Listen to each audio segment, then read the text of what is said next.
Hi everyone, it is January 18, 2014, and I want to thank Kevin for sending me that article on skeptics and pseudo-skeptics, which I will link to below.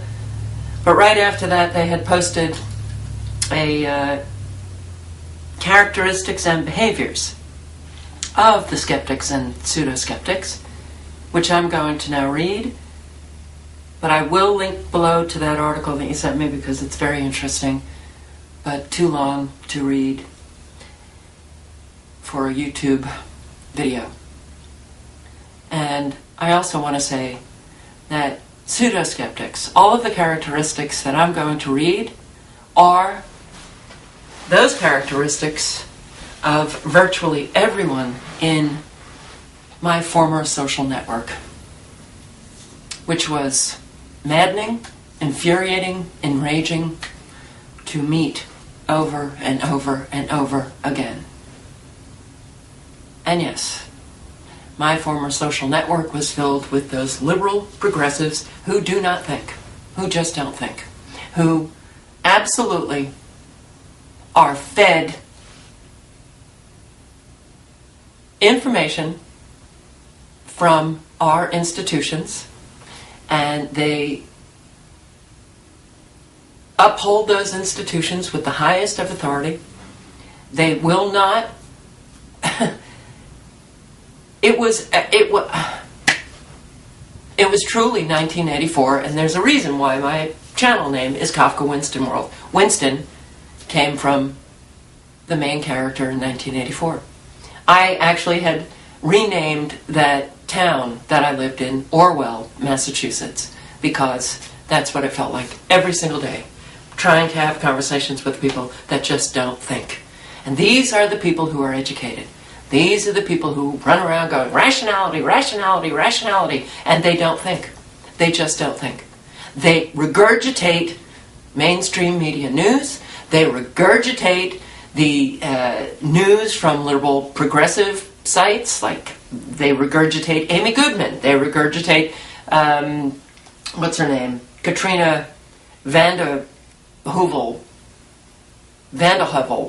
of the editor of Nation magazine. They're big Obama supporters. It is so infuriating, but it's a consciousness that desperately needs to be broken through, because these are the people who are absolutely supporting everything that's taking place today. It is dangerous. And we need to start calling things for what they are. And we need to start calling people out. We've got to get the backbone. We have to get courage. Yes, to stand up when we're trying to have conversations with people who are just mouthing back everything that they've heard on mainstream media news and refusing to do any research, refusing to do any work, refusing to put in some time and energy to look at facts and evidence. They are making facts and evidence obsolete, and that is not okay. And they need to be called out. We need to stand up to these people and say, what you are doing is wrong. What you are doing is just simply maintaining your own comfort and refusing to entertain anything different than your cemented positions, which is a low level of consciousness, which is absolutely absent any critical thinking, and they need to be told that. They need to be told that their ignorance, while it may be making them live their lives comfortably, it is destroying other people's lives. That being said, let me read. And when you listen to these characteristics, and please click on the link below and read them for yourselves and keep them in mind when you are facing these people, when you are listening to, the news or mainstream news, or when you're listening to this, a repulsive human being called Barack Obama. when you're listening to the heads of our institutions like the CDC and the FDA, and when you're listening to these professionals called, whether they're medical doctors or psychiatrists, or when you're listening to these global climate scientists who are only a fraction of the scientists around the world who actually disagree with the global warming hoax,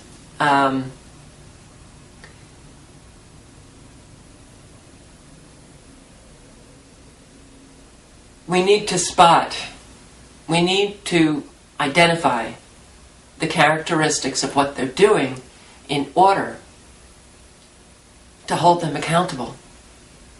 They are absolutely cemented in ignorance.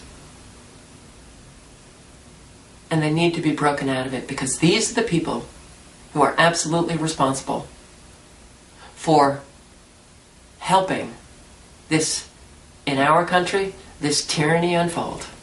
They are absolutely 100% responsible for it. And that's not okay. We need to stop candy coating things.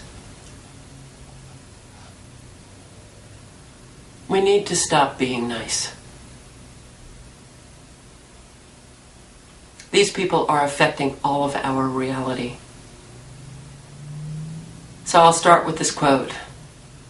The most productive mindset you can have is simply this: always, always, always have a belief system that doesn't resist change. Always, always, always have a belief system, whatever it is that you believe, must be reevaluated.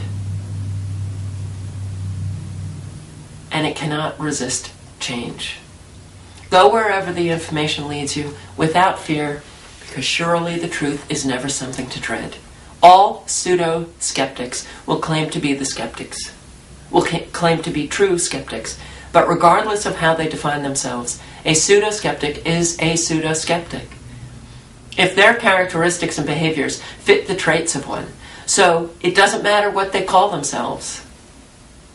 Actions speak louder than words.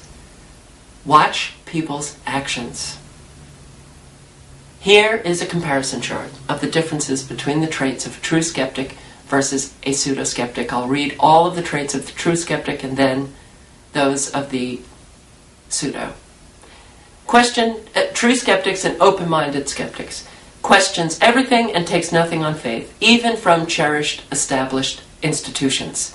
Asks questions to try to understand new things and are open to learning about them. Applies critical examination and inquiry to all sides, including their own. Withholds judgment and does not jump to rash conclusions. Seeks the truth and considers it the highest aim. Thinks in terms of possibilities rather than in preserving fixed views. Fairly and objectively weighs evidence on all sides. Acknowledges valid, convincing evidence rather than ignoring or denying it. Possesses solid, sharp common sense and reason. Are able to adapt their paradigms to new evidence and update their hypothesis to fit the data. When all conventional explanations for a phenomenon are ruled out, are able to accept paranormal ones. Accepts that there are mysteries and revels in trying to understand them. Views science as a tool and methodology, not as a religion or authority to be obeyed. Understands the difference between the scientific process and the scientific establishment. Acknowledges that the scientific establishment is subject to politics, corruption, control, censorship, and suppression, as all human-based institutions are, and therefore must be critically examined and scrutinized, rather than taken on faith, especially in the light of contrary evidence to their claims, and will admit they are wrong when the evidence calls for it. Pseudo-skeptics, closed-minded skeptics, does not question anything from established non-religious institutions, but takes whatever they say on faith and demands that others do the same. Does not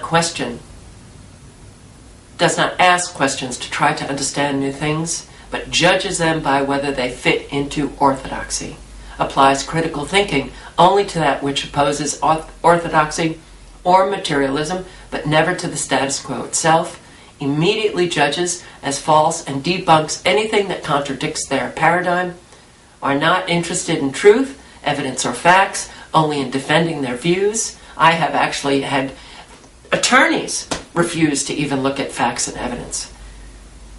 Talk about infuriating.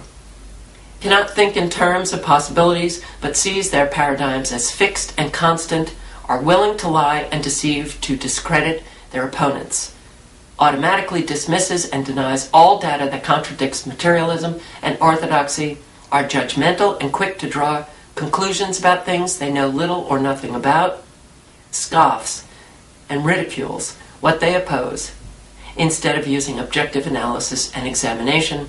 When faced with evidence or facts they cannot refute, uses semantics, word games, and denial to try to obfuscate the issue, unable to adapt their paradigms to new evidence, and denies data which doesn't fit into them. When all conventional explanations for an unexplainable phenomenon are ruled out, are still not able to accept paranormal ones, dislikes mystery and uncertainty, and insists that all unknown phenomena must have a mundane explanation, views the scientific establishment as a religion and authority to be taken on faith and never questioned or challenged, does not understand the difference between the scientific processes and methodologies and the scientific establishment institutions, assumes that the scientific establishment is objective and unbiased and free of politics, corruption, and control and censorship and suppression for no other reason than blind faith in authority, will never admit that they are wrong no matter what, regardless of evidence. And the characteristics that I just read under the pseudo-skeptics fall into the category of immaturity, ignorance, low level of consciousness. These are children. Absolutely. No matter what age. They may be in that category as we regard adults, but they are children. Listening to mommy and daddy, the heads of these institutions, still within that consciousness, believing that doctors and those CEOs and those who are wearing suits and coming out and speaking at podiums are the experts, better than them, smarter than them, hanging on every word, just like children do with mommy and daddy. Very frustrating, but very, very dangerous. We need to break through their ignorance. We need to break through their low level of consciousness, because there's too many of them, unfortunately. And they all support one another. And the only way that we can break through is if we all start holding them responsible. Holding them responsible for supporting institutions, supporting our government, supporting Barack Obama as they absolutely turn this country into a nightmare.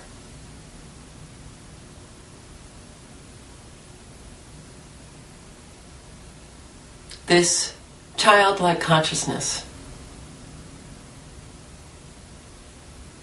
and I will say it to every person in my former social network, all of my former friends, I will tell them right to their face, they are children and they need to grow up. They need to start looking at facts and evidence. And it is absolutely our responsibility to try everything that we can to break through this so-called thinking that they have got going. It is dead thinking. It is stagnant.